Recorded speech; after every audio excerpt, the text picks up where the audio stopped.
Hey everyone, and welcome back to FSi DFS. I'm McKinley412. This video, we're going to be looking at the 4-game early slate on Thursday. I love these smaller early slates. They're probably my favorite that they have in MLB. Early slate did well for me, at least. I did tread lightly, like I mentioned. I will say I did get bailed out by a walk-off home run by Stubbs for Philly, so that pushed me into the cash, thankfully, because, man, Philadelphia, I don't know what was going on. Couldn't do anything against Miami and kind of like their bullpen game.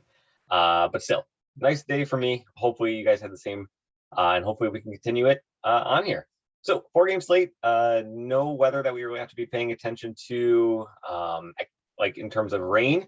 One minor thing that we do have to look at is the wind is blowing out at Wrigley Field, it looks like. I'm recording this the night before, so, just keep up to date with the weather. Maybe won't be blowing out with projections tomorrow, but who knows? Remains to be seen. Pretty straightforward slate, all things considered. We'll go over my rankings, and then we'll just do some builds, see what we can do. So Musgrove, right up at the top. He is the best pitcher on the slate, especially as of late. Musgrove, 26% K rate. It's not that 30+% K rate that he's had in years past, but still, in cash builds, he's going to be your SP1. I'm not even going to think too much about it. I did mention that the wind is blowing out in Wrigley, so it is somewhat concerning. But still, looking past Gossman at the rest of the slate, there's not really another SP1 that you could be feeling more confident in than you would on Musgrove. Below him, you got Gossman at 9.5K. Now, Gossman, I think, is going to be making more of a GPP play for me rather than a cash play, and you'll kind of see why as we kind of go through the builds. But Gossman, 9.5K. His strikeouts have really fallen out of place in the past month or so. You can see in his past 5 starts, he's only got 1 game with more than 5 strikeouts. He had 8 here, but another 5 against Cleveland. So in the past month or so, this strikeout rate has just kind of disappeared for him. And he's still doing okay as a pitcher. He's had a great matchup going up against Baltimore. So if you want to go with him in cash, you can fit both of them. That's fine. I'm not gonna say that's a terrible play by any means, but still, I think in terms of the bats that we want to get, the bats that we want to target, I do think there's one other guy that could make for a better case as the SP2. Swarmer, I have him ranked above McKenzie. He is cheaper than McKenzie, as you can see, by about 1,000. McKenzie's just playing in Coors Field. He's been much more consistent this season. I know in years past, especially last year when we were doing these videos, I was really on McKenzie for just being I could call it a boomer bust pitcher. He would come out and he would have electric stuff, but then at the same time, he would just fall apart. Now, he's got that electric stuff. He's got the strikeout rate. But man, he still is allowing way too many home runs, and now he's at Coors Field. So this is a GPP play only for me, and that's kind of why I put Swarmer above him.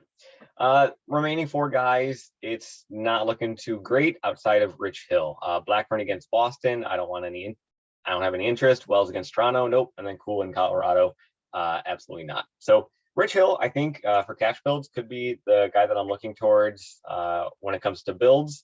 And you'll just kind of see why here.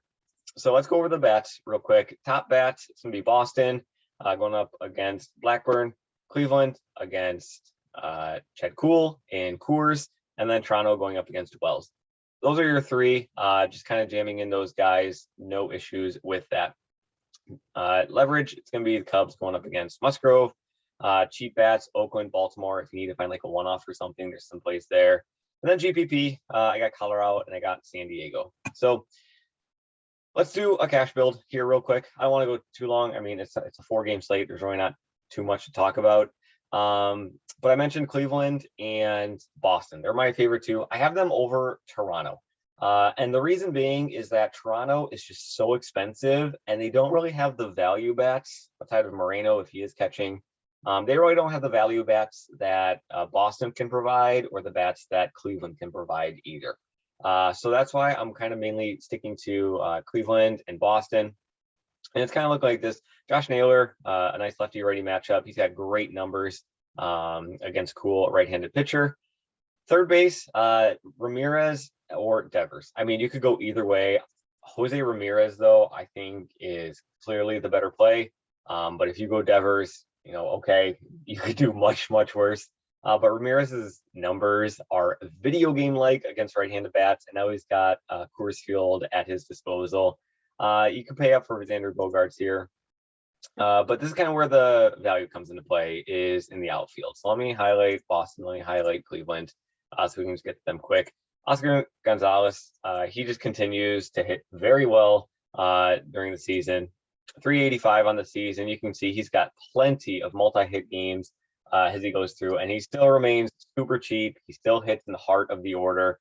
Cleveland's probably going to have the highest run total on the slate on Thursday. So Oscar Gonzalez, 2.9K. He's going to be a core play for us. Pretty much locked. I can say that. Duran for Boston, he did get called up. So if he is starting, if he is leading off like he was on Wednesday, if he is leading off again, another 2.9K. Fantastic option in the outfield. So we put those guys in. I mentioned you could go Xander here. There's not too much else I really like. You could go Rosario for Cleveland.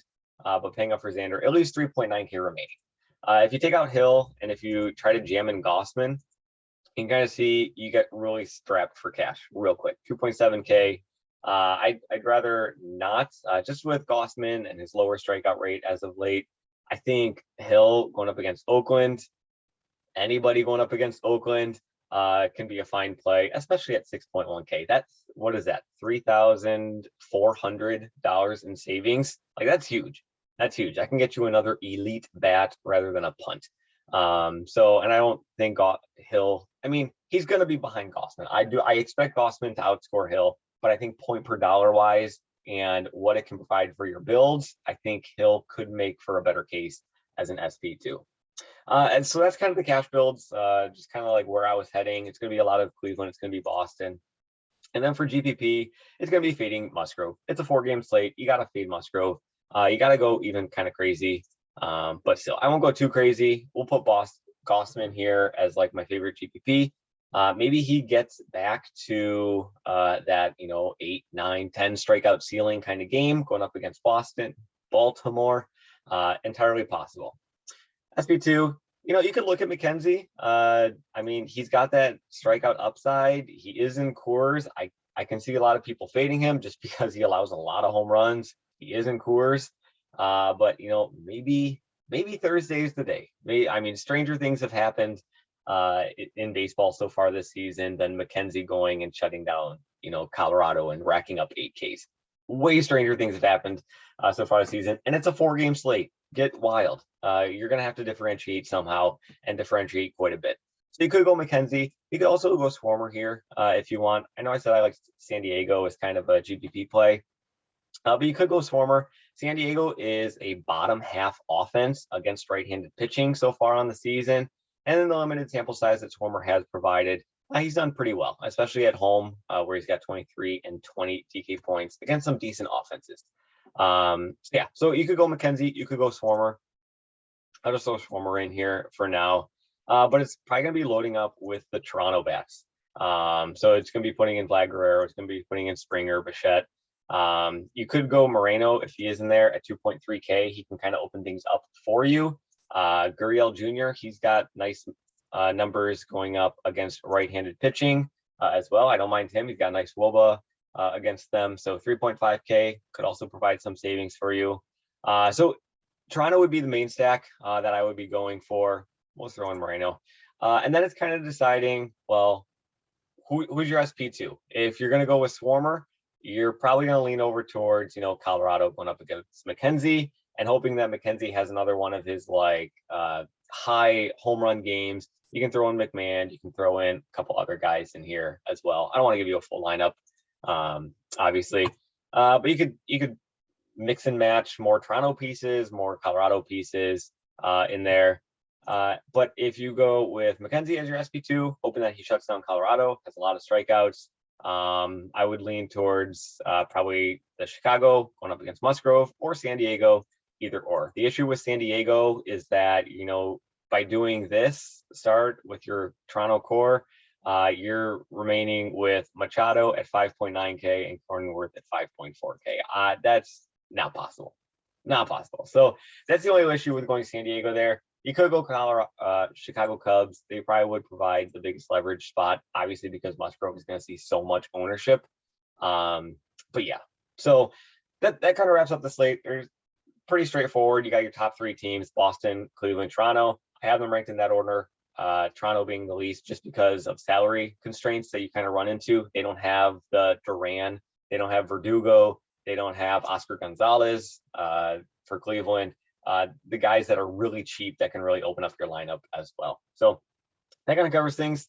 Yeah, that kind of covers it. We're going to have another video out for the main slate later on at night, the 5-game slate. Mega Roar is going to be covering that one. So please go check him out as well. Give him some love, and good luck in your contest. And we will see you in the next video.